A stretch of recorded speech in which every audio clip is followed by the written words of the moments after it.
അങ്ങോട്ടാ പോകുന്നത് പറഞ്ഞു കൊടുക്കുന്നത്. യെസ്, ധന്യ പറഞ്ഞാൽ ആരാന്ന് പറഞ്ഞു കൊടുക്കുക ഐഷ?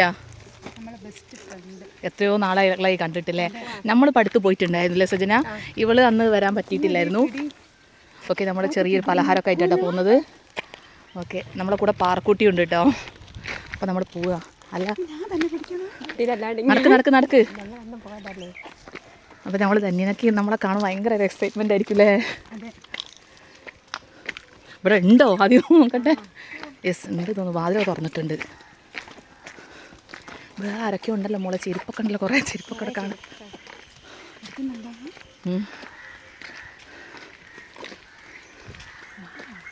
നടക്ക്.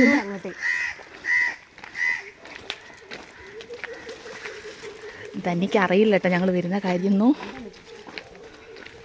അവളൊരു ഡയാലിസിസ് പേഷ്യൻ്റാണ്. ഞങ്ങൾ അവിടെ എത്തിയപ്പോഴാണ് ഞങ്ങൾ മനസ്സിലാക്കുന്നത് ഇന്നലെ അവരവിടെ നിന്ന് ഹോസ്പിറ്റലിൽ നിന്ന് ഡിസ്ചാർജായി വന്നതാണ്. 1.5 മാസമായി ഒരു ഹോസ്പിറ്റലിൽ അഡ്മിറ്റായിരുന്നു പോലും. അവൾക്ക് ഇൻഫെക്ഷൻ വന്നിട്ട് ഭയങ്കര വേദനയായിട്ട് കൊണ്ടുപോയതാണെന്ന്.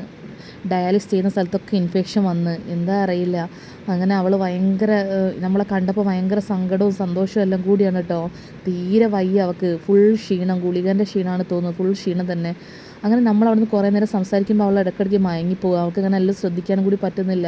അവൾക്ക് എണീച്ചിരിക്കാനും കൂടി നല്ലോണം പറ്റുന്നില്ല കേട്ടോ. ഞങ്ങൾ പറഞ്ഞു കിടന്നോ, കുഴപ്പമില്ല, സാരമില്ല എന്നൊക്കെ അങ്ങനെ പറയാണ്. പിന്നെ കുറച്ച് കഴിഞ്ഞിട്ട് അവൾ പൊട്ടി കരഞ്ഞ് പറയാം, വയ്യടാ എനിക്ക് വയ്യ, തീരെ വയ്യ, എനിക്ക് കിഡ്നി മാറ്റി വെക്കണം എന്ന് ആഗ്രഹം ഉണ്ടായിരുന്നു എന്നൊക്കെ. നമുക്കൊന്നും വലിയ സഹായങ്ങളൊന്നും ചെയ്യാൻ പറ്റുന്നില്ല കേട്ടോ. നമ്മൾ ആദ്യം 10ാം ക്ലാസ്സിൻ്റെ ഗ്രൂപ്പിൽ നിന്നൊക്കെ ചർച്ച ചെയ്തിട്ട് അവൾക്ക് ഇടയ്ക്കിടെ സാധനങ്ങളൊക്കെ എത്തിച്ച് കൊടുക്കലുണ്ടായിരുന്നു. പക്ഷേ ഇപ്പോൾ അതൊക്കെ നിന്ന് പോയിട്ടുണ്ട്. വല്ലാത്ത എന്താ പറയുക, നമ്മളെക്കൊണ്ട് സഹായിക്കാൻ പറ്റുന്നില്ല. നമ്മൾ എന്താ ചെയ്യേണ്ടതെന്ന് അറിയില്ല. അവളിങ്ങനെ വേദന സഹിക്കാൻ പറ്റുന്നില്ലടോ എന്ന് പറയുകയാണ്. നമ്മളെ പ്രായമല്ലേ. അവൾക്കും 11-12 വയസ്സായൊരു മോനുണ്ട്. അയാളാണെങ്കിൽ അവളെ ഹസ്ബൻഡാണെങ്കിൽ പെയിൻറ്റിൻ്റെ പണിക്ക് പോകുന്നതാണ്. ഇപ്പം പണിക്കും പോകാനാവുന്നില്ല, അവിടെ വേറെ ആരുമില്ല. പിന്നെ അമ്മയ്ക്കാണെങ്കിൽ സുഖമില്ലാത്തത് കൊണ്ട് അവളെ ഹസ്ബൻഡ് പണിക്ക് പോകാണ്ട് ഇങ്ങനെ കരയാട്ടോ. അവൾ നല്ല കരച്ചിലാണ്. പണിക്ക് പോകാണ്ട് ഇങ്ങനെ അവൾ നോക്കി നിൽക്കുകയാണ്. താഴത്തൊരു കുമ്പിട്ടിക്കട ഉണ്ടായിരുന്നു. ആ കടയാണെങ്കിൽ അതിൽ സാധനങ്ങളില്ലാണ്ട് അത് പൂട്ടിയിട്ടതാണ്. അപ്പോൾ എന്താ ചെയ്യേണ്ടത്, നമുക്ക് എന്താ പറയേണ്ടതെന്ന് അറിയില്ല. ദൈവം അവളെ സഹായിക്കണം എന്നൊക്കെ ഈ വീഡിയോസൊക്കെ കാണുന്ന പോലെ അവളെ സഹായിക്കണം എന്ന് ഞാൻ ആഗ്രഹിക്കുകയാണ്. അവൾക്ക് എന്തെങ്കിലും സഹായം ആർക്കെങ്കിലും ചെയ്യാൻ തോന്നുകയാണെങ്കിൽ നിങ്ങൾ ചെയ്ത് കൊടുക്കണോ. എവിടെ നിന്ന് ഇവളെ കിഡ്നി ഒന്ന് മാറ്റി വെക്കണമായിരുന്നു. എനിക്കിത് ആരോടാ പറയേണ്ടതെന്നൊന്നും എനിക്കറിയില്ല. എന്നാലും ഞാൻ ഈ വീഡിയോയിൽ പറയുകയാണ്, ഇവളെ കിഡ്നി മാറ്റി വയ്ക്കാൻ ആർക്കെങ്കിലും എന്തെങ്കിലും ചെയ്യാൻ നമ്മൾ ആരോടാ പറയേണ്ടത്. ഇതിൽ വലിയ ആൾക്കാർ എവിടെ കാണണമെന്നൊന്നും എനിക്കറിയില്ല. അവൾക്ക് വേദന സഹിക്കാൻ പറ്റുന്നില്ല. അവളെ ഞരമ്പുകൾ വലിയാണ്, വേദന എടുത്ത് വയ്യ.